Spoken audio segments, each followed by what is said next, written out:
Welcome back, everyone. Today I want to talk about some potential red flags or things that kind of make you just think twice during the hiring process. Now, I do want to note that these are just things to keep in mind and they're not actually automatic disqualifiers. But as always, you'll need to follow your gut instinct when making the decision to move on in the process.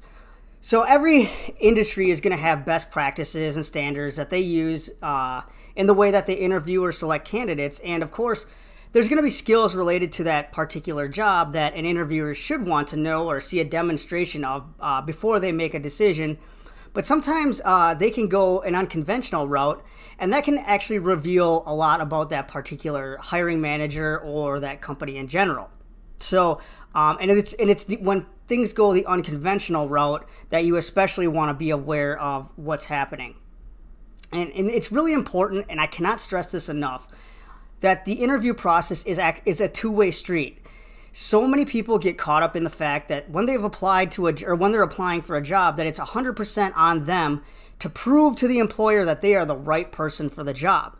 Everything they do is about putting on a good impression while completely ignoring the fact that the way the company presents themselves is just as important. So what happens is the person is going through the interview process, they get selected, and of course they become super excited and they just go through the whole shebang, the interviews, the screening, and all that, and then they take the job without questioning anything because they're just so thankful that they got the opportunity. And 3 months later, they're posting on Reddit about how they hate their job because their boss doesn't know anything, and their job they applied for isn't what they thought it was going to be, and it just has been a train wreck since day one. Well, had they been paying attention from the time they sent in their application to when they actually received the offer, they may have noticed like 10 different red flags right in front of them that they just ignored. So think of it like this.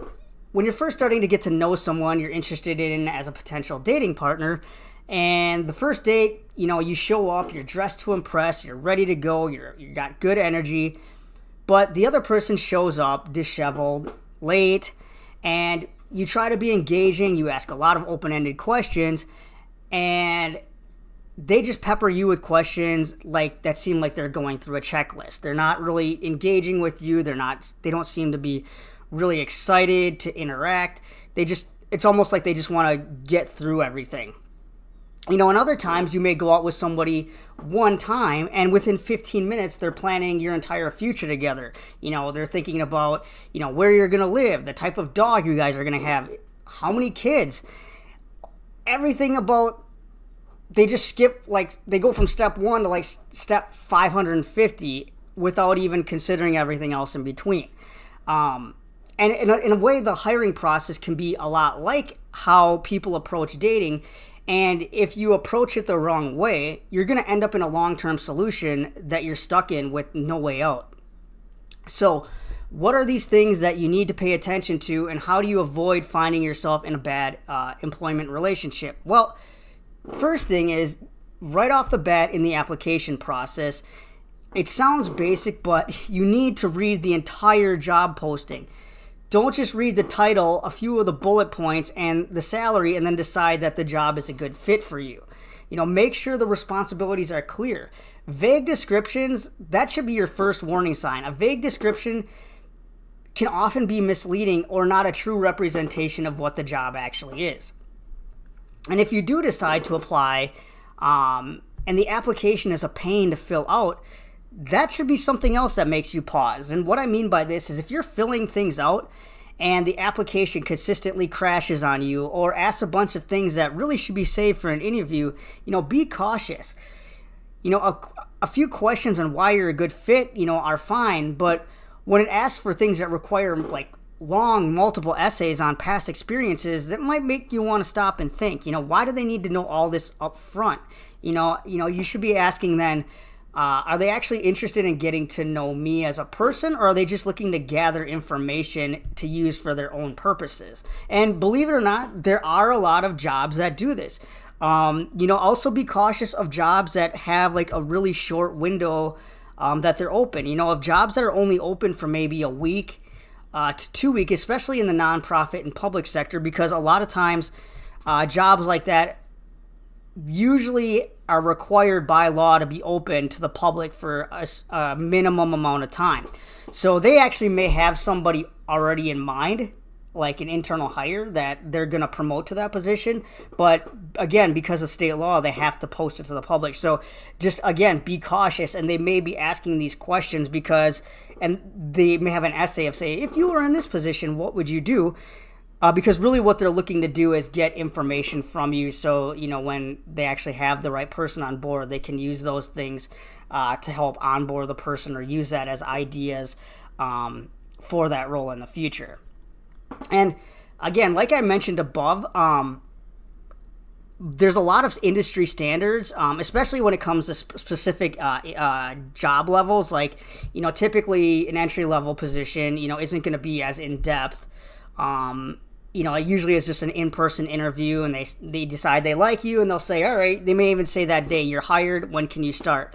But, if you're applying for anything above that, like a management level position, typically you're going to start with some type of short pre-screen, usually on the phone, where they're going to ask you some basic questions, your salary expectations, even if you're still interested in the job. And then once you pass that kind of initial screening, they're going to set up an actual phone interview or some type of virtual interview like on Skype or Zoom.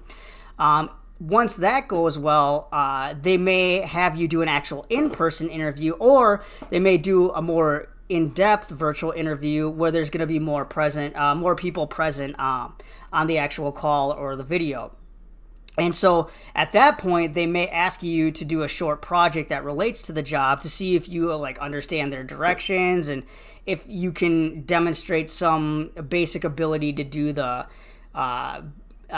basic functions of the job. Like they may ask you to show how you present or how creative you are, or things like that. Again, this might be normal and standard for the industry or the level, which is totally fine. But again, be cautious of how in depth they want you to go in terms of, if you are one of 6 candidates that are doing this, again, that could be them collecting ideas versus if you're one of 2, and they're just kind of figuring out which of you to pick. So again, you got to be cautious. Again, these aren't necessarily automatic disqualifiers, but things you need to be aware of.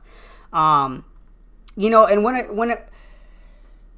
the other thing is you need to be cautious is when the interview process seemed rushed. And this is extremely important to trust your gut on, especially these days, because typically the biggest complaint people have is the interview process seems to drag on forever, or it takes forever to hear back from an interview. So when an interview or a company is really, really responsive and they want to move the process along super quick, a lot of people get really excited, like, oh man, this is awesome. Like, I'm hearing back, they must really like me, and this is great. I might go from being unemployed to having a job super quick. And you may go from getting that email to say, are you interested, to within a week getting an in-person job or an in-person interview. And again, while it might seem exciting, that might be a reason for you to pause, because you have to wonder, what's their rush? Something just might not be right there. Are they hiring the right person, or do they just need a warm body? Why aren't they following a typical format? Especially if, they go from where the industry standards typically are now, like some type of phone screen and then a phone interview and then an in-person interview, to just hey, are you interested, to a in-person interview. If this is a management role, that's something to keep in mind. Again, entry-level jobs, it's kind of more the typical route, but again, you got to consider the level that you're applying for. And then if they're asking you to do presentations and things and, longer, like a project and thing that is normally saved for the finalist portion, again, are they just trying to gather information for their own purposes, or are they truly looking to get to know you? Again, go back to the dating scenario. When someone comes off overbearing or way too strong, that gives you pause, or it should. A lot of people can fall victim to this because, again, they're just super excited to hear back from a place.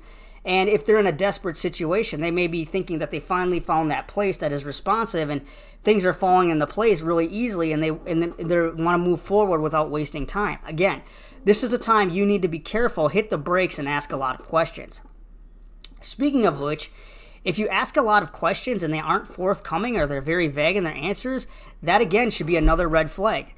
Every interaction you have with the organization from the moment you apply to the moment you get that rejection letter or acceptance call is all part of the interview process. If you answer the phone and sound rude or uninterested, they're going to take note of that. So I can't tell you the number of times I've interviewed people and I've called them to interview, and I'll set up the interview and they act like I'm delivering terrible news. You know, I've literally had this conversation where I'll be like, "Hey, John," and they'll be like, "Oh, hey," and I'm like, "This is Paul. I'm calling to see if you're interested in coming in for an interview next week sometime." "Okay, sounds good." And then I'm like, "Okay, would you be interested in, what day would you be interested in coming in?" Well, I need to check my calendar." And, "Okay, how about next Tuesday?" That should be good." "Okay, great. Just come to the lobby and somebody will be there to greet you." "Okay." "All right, we'll see you later then. Take care." "Okay, bye." Like, that conversation has happened to me countless times. So believe me, hiring managers note all of that information. Like, they're going to actually write down, like, was rude on the phone, didn't seem interested in the job. So you should be doing the same thing. If they sound annoyed or that you're asking questions or they're unwilling to give you the information you need, you should be making a note of that as well. Another red flag is a lack of openness on the culture of the organization and how it actually operates. See, a lot of places have mission statements, cultural words, but they don't share how they're actually put into practice on a daily basis. So usually companies are going to ask you what you know about their organization, and you should be asking them to talk about the culture and what it's like actually working there. If they don't share specific examples or people seem to be uncomfortable talking about it, or say you ask a question and people look around like they're kind of like trying to make up something positive to say, that's definitely a warning sign. So here's the thing to remember. When you see that job online that you're interested in applying for, you need to be observant. Look for things that seem off. When you get that call for the interview and start going through the process, you need to trust your gut. If something seems wrong, ask questions. If you're expected to put your best foot forward in an interview, you need to expect the same. Remember, you're as much of the prize as the job is. And as always, and like I always say this, if you are thinking, is this the right job for me? Or is this a good job? And the answer you say to yourself is heck, if it's not a heck yes, the answer is no. So to wrap everything up is be cautious. Again, don't automatically disqualify a job based on a red flag, but be cognizant because you don't want to hit that 90 days, 6 months and wondering, how did I end up in this position? So with that, I hope everything kind of makes sense in this video. If you have questions or you found yourself in a similar situation, let me know. You know, are there other red flags that you've noticed in job interviews or in the hiring process that you've come across? You know, if so, leave a comment and let me know what you think. With that, I'm going to end this video. Take care, and we will talk to you all soon.